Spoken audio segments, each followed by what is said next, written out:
अभिमन्यु युद्ध के लिए किसको चुनेगा का अधिकार है। नहीं मित्र, ये विकल्प लेने का समय नहीं है। अंत करो इसका। नहीं मित्र, हमें इस युद्ध के लिए नीति का सहारा लेने की आवश्यकता नहीं। नीति सिखाते पितामह शरशैया पर चले गए। इन्हें नीति का ज्ञान होता तो आज ये युद्ध संभव ही ना होता।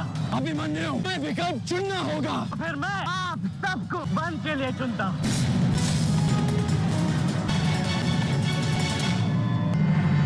देख लिया, इसने अपना विकल्प चुन लिया। इस पर दया दिखाने की कोई आवश्यकता नहीं है। आक्रमण करने की आवश्यकता है। आक्रमण करो और अपना वचन स्मरण रखो। गण देख रहे हो पांडवों, अभी तो ये रथ विहीन हुआ, शस्त्र होगा और फिर प्राणहीन।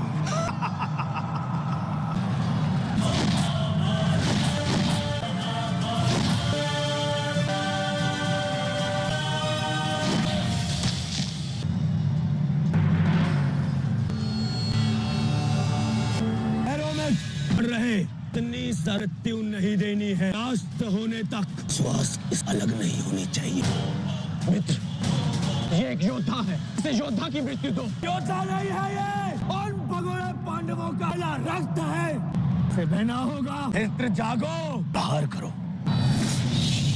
नहीं, अग्रज, ऐसा मत करो।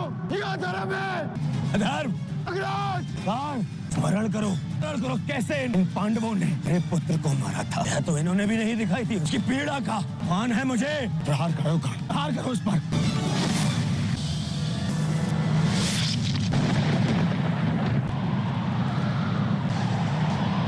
अभिमन्यु पुत्र! क्या हुआ माताश्री? बस ऐसे ही। एक बात कहूँ माताश्री, आज मन कुछ सा हो रहा है। आज से पहले ऐसा कभी नहीं। ये तो रोज ही युद्ध पे जाते हैं, तो आज विचित्र सा अनुभव हो रहा है। चिंता करने की कोई आवश्यकता नहीं है। मेरा पुत्र महावीर है। फिर उसे पांडव, पिताश्री, ज्येष्ठ की सुरक्षा भी तो प्राप्त है। पूर्ण विश्वास है मन्यु विजयी होकर लौटेगा और तुम उसका तिलक करोगी। हे सूर्यदेव, आज तनिक शीघ्र अस्त हो जाओ। पुत्र बिना सुरक्षा कवच के युद्ध में गया। थक गए योद्धाओं, तेरी चुनौती अभी समाप्त नहीं हुई। आचार्य द्रोण, क्या रहे? पार कीजिए।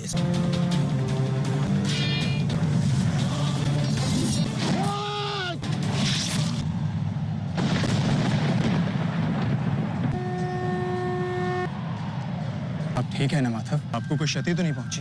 तुम्हें तो क्षति पहुंचती ही है, किंतु इस पीड़ा को सहना एक योद्धा का कर्म और धर्म होता है। मार को तो ईश्वर भी नहीं टाल सकता। अगरता सेना का नाश करो पार।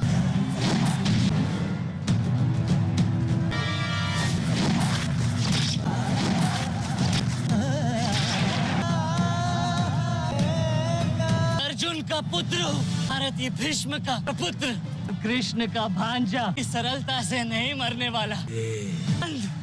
शेष है।